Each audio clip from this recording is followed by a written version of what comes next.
چونکہ شیر کا بچہ شیر ہوتا ہے۔ آپ کے سامنے حضرت اقدس مولانا محمد عثمان صاحب دامت برکاتہم العالیہ وہ کرسی پر جلوہ افروز تھے، اور ابھی لب کشائی فرما رہے میرے چھوٹے بھائی حضرت اقدس قاری عبدالرؤوف صاحب قاسمی دامت برکاتہم العالیہ۔ یہ حضرت بڑے بھائی مولانا عثمان کے چھوٹے بھائی ہیں۔ تو جیسا میں نے مثال دی کہ شیر کا بچہ شیر ہوتا ہے، ایک سے ایک بڑھ کر یہ شہسوار یقیناً اپنے بھائیوں میں موجود ہے۔ اب لیجئے بلا کسی تمہید و تاخیر کے نوجوانوں، بزرگوں اور ریڑہ کے باشندگان، وہ چاہے بچوں کی شکل میں ہوں یا نوجوانوں کی شکل میں ہوں یا بزرگوں کی شکل میں ہوں، یقیناً آپ کی محبتیں ہیں اور آپ کی یہ بیداری ہمیں بتا رہی ہے، آپ کی آنکھیں ہمیں بتا رہی ہے کہ جو دوا آپ کو چاہیے، جو علاج آپ کو چاہیے، وہ یقیناً اس ڈاکٹر کی آپ کو ضرورت ہے، اس علاج کی آپ کو ضرورت ہے۔ ہم آپ کی بیماریوں کا اگرچہ اندازہ لگا رہے ہیں، لیکن انشاءاللہ وہ ڈاکٹر ہماری فہرست میں موجود ہے۔ آج کے ہمارے مہمان خصوصی جو آج کی ہمارے اس پروگرام کے دولہا جن کو سمجھا گیا اور جانا گیا، اور یقیناً وہ ہیں، یقیناً آج کے ہمارے اس پروگرام کے مہمان معظم حضرت اقدس مولانا مفتی طارق جمیل صاحب قنوجی دامت برکاتہم العالیہ، یقیناً آج کے اس وقت میں ہندوستان کی مشہور و مقبول ترین آواز اس وقت میں بنے ہوئے ہیں۔ بہت سارے اجلاس میں، بہت سارے مشاعروں میں میڈیا کے تعلق سے میری ان پر نظر پڑتی ہے۔ یقیناً لاکھوں کی تعداد میں نہیں بلکہ کروڑوں کی تعداد میں اگر مجمع ہوتا ہے تو حضرت کی ذات، حضرت کی شخصیت، حضرت کا ترنم وہ یقیناً لوگوں کے دلوں پر حکمرانی کرتا ہوا نظر آتا ہے۔ اب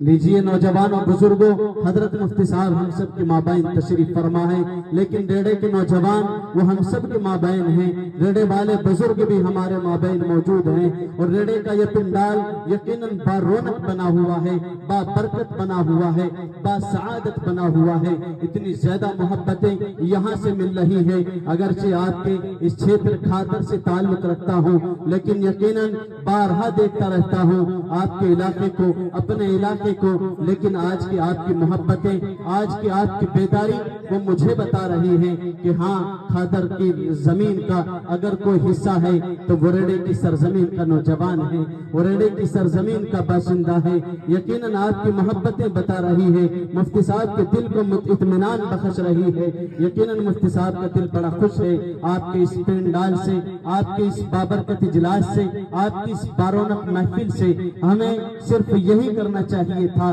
کہ میزبانی کا حق ہم ادا کریں، مہمان ہم سے خوش ہو جائے، اتنا ہماری میزبانی کے لیے کافی ہوتا ہے۔ حضرت مہمان معظم کا دل ہم سے اور آپ سے خوش ہے، یہ ہمارے لیے کافی ہے۔ بس آپ سے ادب کے ساتھ یہ درخواست ہے، جیسا میں نے آپ سے پہلے وعدہ لیا تھا، پھر ایک مرتبہ دونوں ہاتھ میرے ساتھ اٹھا لیں اور ایک مرتبہ اور وعدہ کر لیں کہ انشاءاللہ چاہے جتنی رات تک تو وعدہ لیتا رہے، ہم تیرے وعدے پہ پکا اتر کے دکھاتے رہیں گے۔ ایک مرتبہ ہاتھ اٹھا لیں کہ انشاءاللہ ہم اپنے مہمان کے ساتھ ہیں، جب تک ہمارے مہمان ہم سے جدا نہ ہو جائے ہم اپنے مہمان سے جدا نہیں ہوں گے۔ کہو ایک مرتبہ زور سے انشاءاللہ، انشاءاللہ۔ بہت اچھے بھائی، واہ واہ، بہت خوب۔ اب بلا کسی تمہید و تاخیر کے چونکہ حضرت مفتی صاحب کی باری آن پڑی ہے، لیجئے بلا کسی تمہید و تاخیر کے قبل اس کے کہ حضرت مفتی صاحب کو آپ کے حوالے کروں، آپ کی اس علاقے کے، اور بلکہ حضرت قاری محمد شعیب صاحب نے بتایا کہ میرے شاگرد محترم ہیں، بہت چھوٹی سی عمر کے، جن کا نام نابی اسم گرامی محمد عمیر سلمہ ہیں۔ میں درخواست گزار ہوں اس بچے سے تشریف لائیں، انشاءاللہ اس بچے کے بعد حضرت مفتی صاحب ہم سب کے سامنے مائک پر جلوہ افروز ہوں گے۔ بلا کسی تمہید تاخیر کی آواز دے رہا ہوں، عزیزم محمد عمیر سلمہ کو تشریف لائے اس شعر کے ساتھ کہ نہیں سنبھلتا ہمارے سنبھالے، نہیں سنبھلتا ہمارے سنبھالے، تمہارا علاقہ تمہارے حوالے، عزیزم محمد عمیر سلمہ۔